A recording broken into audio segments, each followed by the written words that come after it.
Baghel tutorials ई education platform पर आप सभी विद्यार्थियों का मैं स्वागत करता हूं। आज के गोट श्रृंखला में जो हम लोग का सबसे पहला विषय है वह है छत्तीसगढ़ में वेट लैंडों के विकास के लिए विशेष पहल। वास्तव में साथियों, कल छत्तीसगढ़ राज्य वेटलैंड अथॉरिटी यानी कि प्राधिकरण की बैठक संपन्न हुई।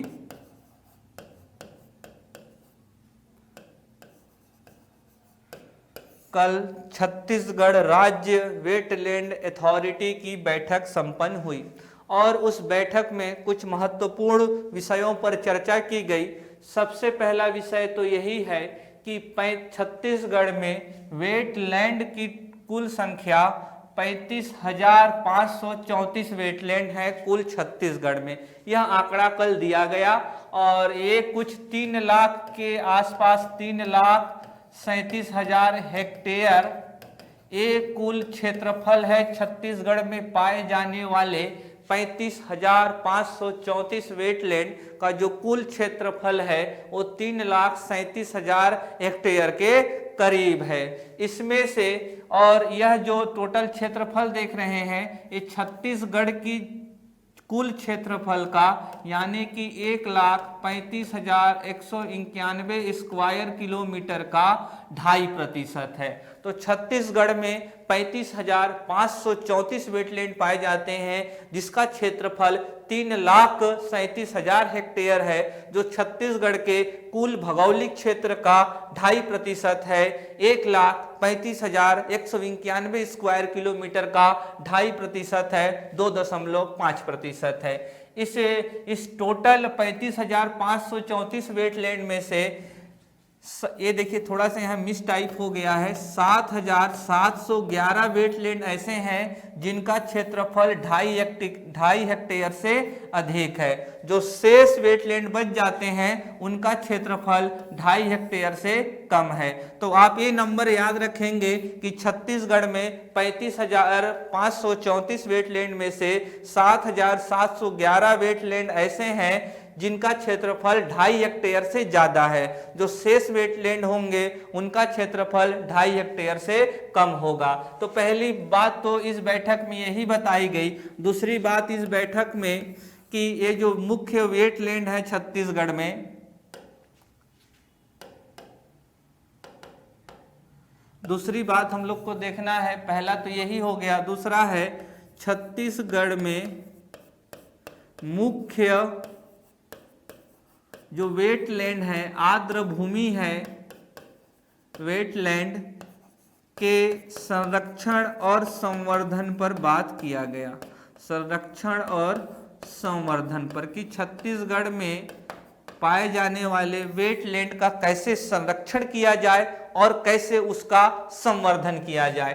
तीसरी बात इस बैठक में जो की गई कि छत्तीसगढ़ में जितनी भी आर्द्र भूमि पाई जाती है इन सब का सूची तैयार करना है हमें।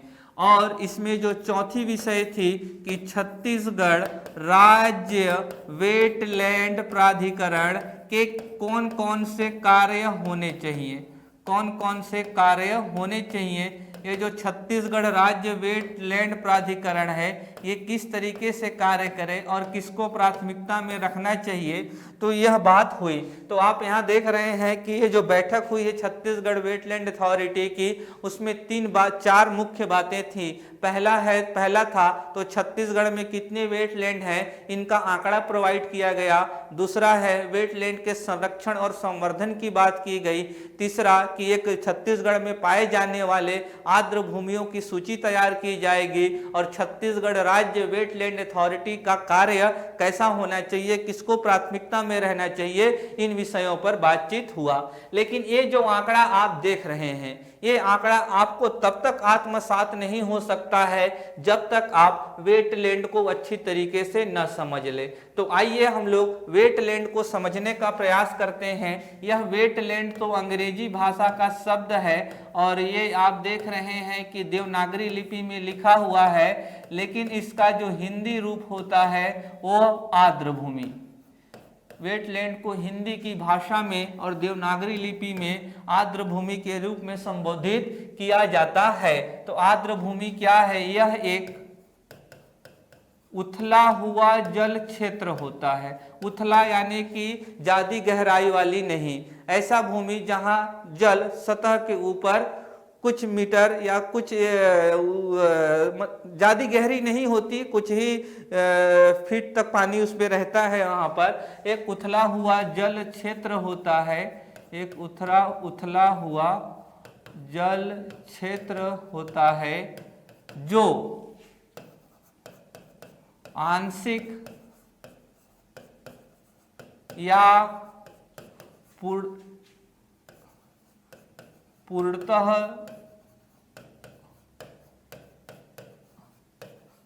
जल से पूरित होता है। तो आप लोग आर्द्र भूमि में सबसे पहली बात आपको यही बताना है कि यह एक उथला हुआ जल क्षेत्र है जो आंशिक या पूर्णतः जल से पूरित होता है।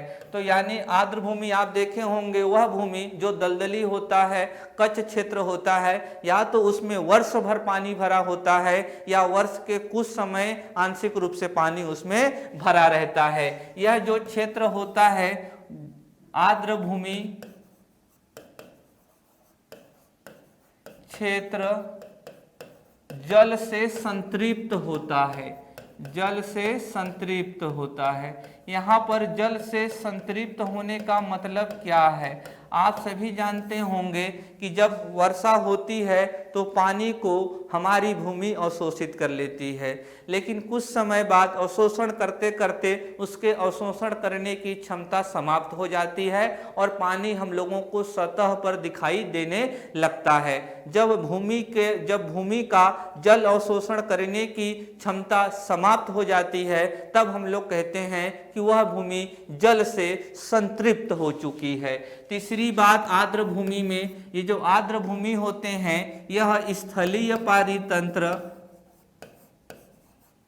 और जलीय पारितंत्र का समावेशन होता है। एक संक्रमणीय क्षेत्र होता है, ट्रांजिशन जोन होता है। और संक्रमणीय क्षेत्र की विशेषता यह होती है कि यहाँ पर उच्च उत्पादकता वाले जैव विविधता पाई जाती है, उच्च उत्पादकता जैव विविधता यहाँ पर पाई जाती है।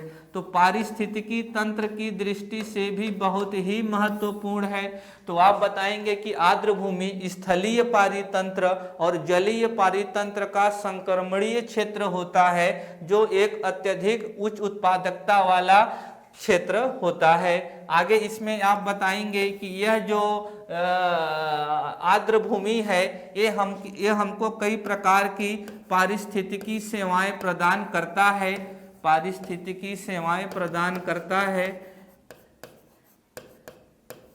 जैसे कि यह हमारे पर्यावरण को संतुलन में बनाए रखता है, पर्यावरण को संतुलन में बनाए रखता है,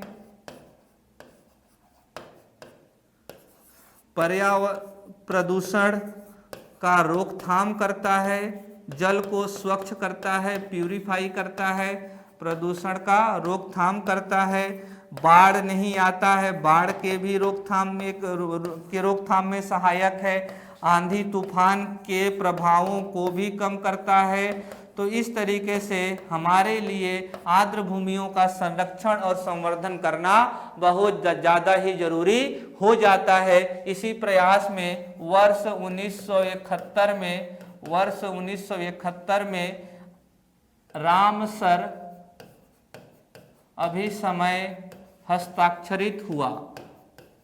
1971 में। तारीख क्या था तो 2 फरवरी।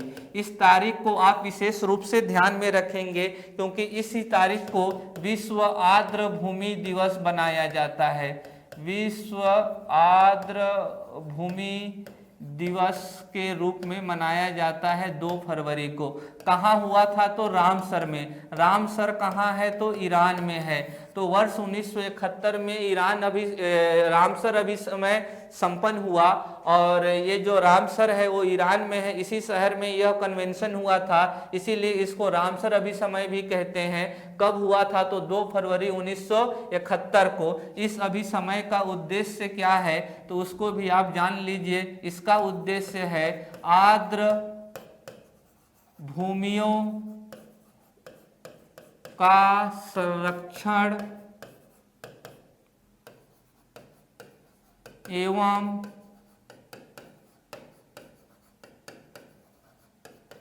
संवर्धन करना। इस अभिसमय का उद्देश्य रामसर कन्वेंशन का उद्देश्य है आर्द्र भूमियों का संरक्षण एवं संवर्धन करना। यह आर्द्र भूमियों की सूची भी तैयार करता है। रामसर अभिसमय के तहत आर्द्र भूमियों की सूची तैयार की जाती है। कहाँ तो वैश्विक स्तर पर। भारत के कुल 54 आर्द्र भूमि इस सूची में शामिल है और 5 तो अभी ही जोड़े गए हैं। एक तो है करिकली, दूसरा है पल्लीकरनई, ये तुरंत अभी कुछ दिन पहले ही जोड़ा गया है और टोटल 54 हो गए हैं, पहले 49 थे। तीसरा है आपका यहाँ पर पाला, ये दोनों तमिलनाडु में है, एक चेन्नई में है, एक पिचवरम में है। पाला मणिपुर में है और आगे आप देख रहे होंगे तो साख्य हो गया, मणिपुर मिजोरम में है, इसको मिजोरम कर लीजिएगा। और ये जो साख्य है ये मध्य प्रदेश में है।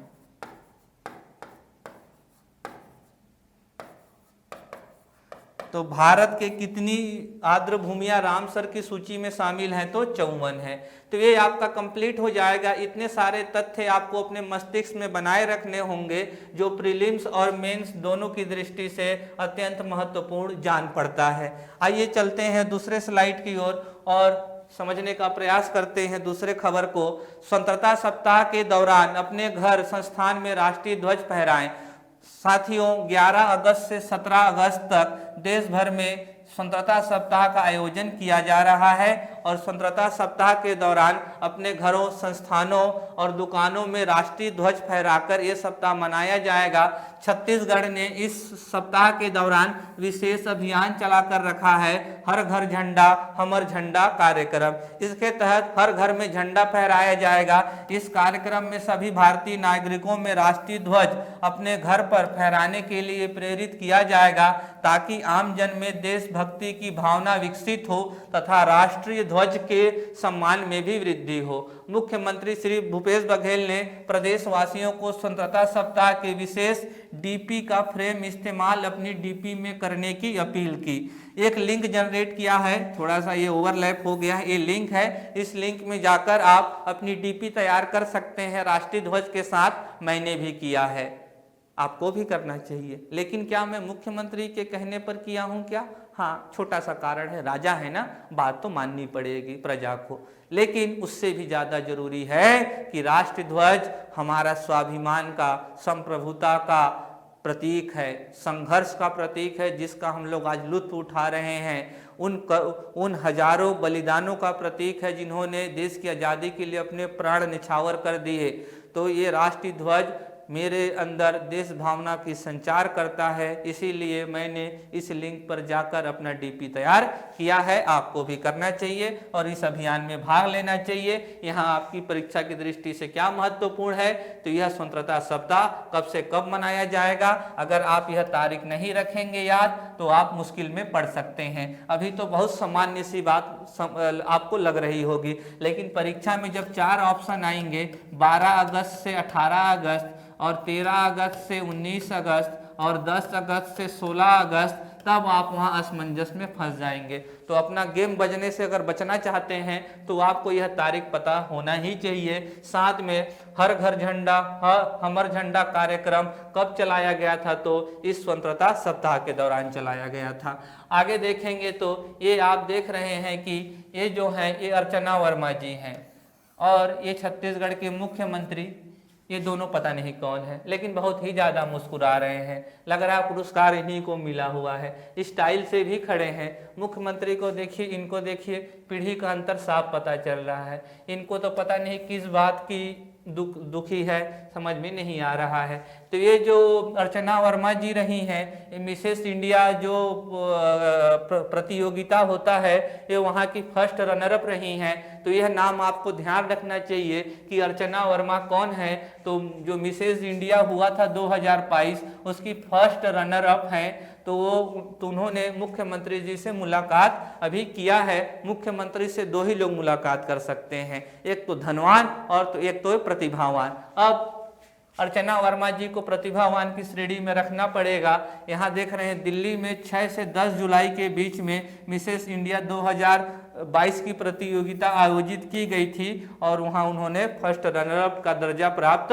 किया है। आइए चलते हैं अगली स्लाइड की ओर। ये आप देख रहे होंगे तो ये वंशिका पांडे जी हैं। ये वंशिका पांडे जी हैं। ये भी आपकी परीक्षा और प्रीलिम्स की दृष्टि से बहुत ज़्यादा महत्वपूर्ण है। यह तथ्य आपको याद रखना ही चाहिए। तो इसमें आप देख रहे होंगे ये लेफ्टिनेंट बन चुकी है और सेना में एक रैंक होता है और ये छत्तीसगढ़ की महिलाओं में सबसे पहली ऐसी महिला है जो महिला लेफ्टिनेंट के पोस्ट तक पहुंची हुई है। और ये जो लेफ्टिनेंट कौन से सेना में निभाएंगी, तो भारतीय थल सेना में। इसी को ही इंडियन आर्मी के नाम से जाना जाता है, इंडियन आर्मी के नाम से। इंडियन आर्मी सशस्त्र बल का एक भाग है। इसके दो भाग और है, तो नौसेना है और तीसरा भाग वायुसेना है। तो सशस्त्र बल के 3 भाग होते हैं। इंडियन आर्मी, जिसको थल सेना के नाम से भी जाना जाता है, दूसरा होता है नौसेना और तीसरा होता है वायुसेना। तो ये जो वंशिका पांडे जी हैं बहुत खुश नजर आ रही हैं, बहुत ही प्रतिभावान होंगी और इन्होंने थल सेना में नौकरी पाई है और कहाँ, तो लेफ्टिनेंट के रैंक पर। और ये छत्तीसगढ़ की पहली महिला हो गई जो लेफ्टिनेंट के रैंक तक पहुंच पाई हैं। इनका स्थान क्या है, तो राजनांदगांव। ये भी आपको ध्यान में रखना पड़ेगा। विशेष क्या है, छत्तीसगढ़ की पहली महिला लेफ्टिनेंट। तो नाम और जगह, ये 2 चीजें हैं जो आपकी परीक्षा में पूछी जाएंगी। तस्वीर को देखिए थोड़ा ध्यान से तस्वीर को देखना चाहिए। तस्वीर को देख लेने से आप इनका नाम भूल नहीं पाएंगे। आगे देखते हैं तो क्या खबर है। छत्तीसगढ़ में जुलाई माह में भी बेरोजगारी देश में न्यूनतम मात्र 0.8%। तो देखिए ये जो आंकड़े हैं, ये जो आंकड़े आ रहे हैं, ये ऑफिशियल नहीं है, गवर्नमेंट के आंकड़े नहीं हैं, लेकिन फिर भी क्योंकि देश भर में जारी किए जाते हैं तो हम लोग को अर्थव्यवस्था का थोड़ा सा अनुमान तो दे ही सकते हैं। तो ये आंकड़े हैं CMIE के। तो C for centre for monitoring Indian economy, इसका फुल फॉर्म है, यही आंकड़े जारी करता है। तो इसके आंकड़ों के अनुसार छत्तीसगढ़ में बेरोजगारी मात्र 0.8% है और जबकि राष्ट्रीय स्तर पर बेरोजगारी 6.9% है। ये कहाँ है, तो राष्ट्रीय स्तर पर, यानी भारत में बेरोजगारी दर आप देख रहे हैं 6.9% है, जबकि छत्तीसगढ़ में यह जो दर है यह मात्र 0.8% है। पिछले कुछ महीनों में छत्तीसगढ़ लगातार अच्छा प्रदर्शन कर रहा है। CMIE के आंकड़ों के अनुसार, centre for monitoring Indian economy.